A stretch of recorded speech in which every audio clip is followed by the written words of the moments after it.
जितने भी काश्तकार भाइयों ने गंदम काश्त की थी 15 अक्टूबर से पहले, 10 अक्टूबर को, 5 अक्टूबर को, तो वहां पे एक मसला आया है।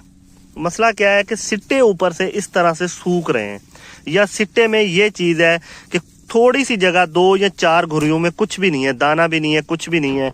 देखें एक साइड पे जहाँ पे घुरी डिस्टर्ब हुई है तो इसके अंदर कुछ भी नहीं है, ये मैं दबा रहा हूँ ना, कुछ भी नहीं है इसके अंदर, ठीक है। दूसरी साथ वाली घुरी में दाना बन गया है, ये देखें ये पूरा दाना है, ठीक है। तो ये मसला हुआ है बहुत सारे इस दफा गंदम में, और फार्मर जो है वो परेशान है। तो आप परेशान ना हो, तो मसले का हल यही है कि ये 2 तरह के साथ हुआ है अब तक जो हमने तहकीक किया है। इसमें एक तो कोरे का मसला बना है, और दूसरा इसको बुरर का भी मसला बना है, मतलब कि इसके तने के अंदर सुंडी थी जिसने तने को डिस्टर्ब किया, इसकी जड़ों को काटा है। आप अमाइनो एसिड और बोरान का एक स्प्रे कर दें, थोड़ी सी इसको नीचे यूरिया दे दें, मजीद खुराक दे दें, नीचे वाले टिलरों को एक तो फायदा होगा।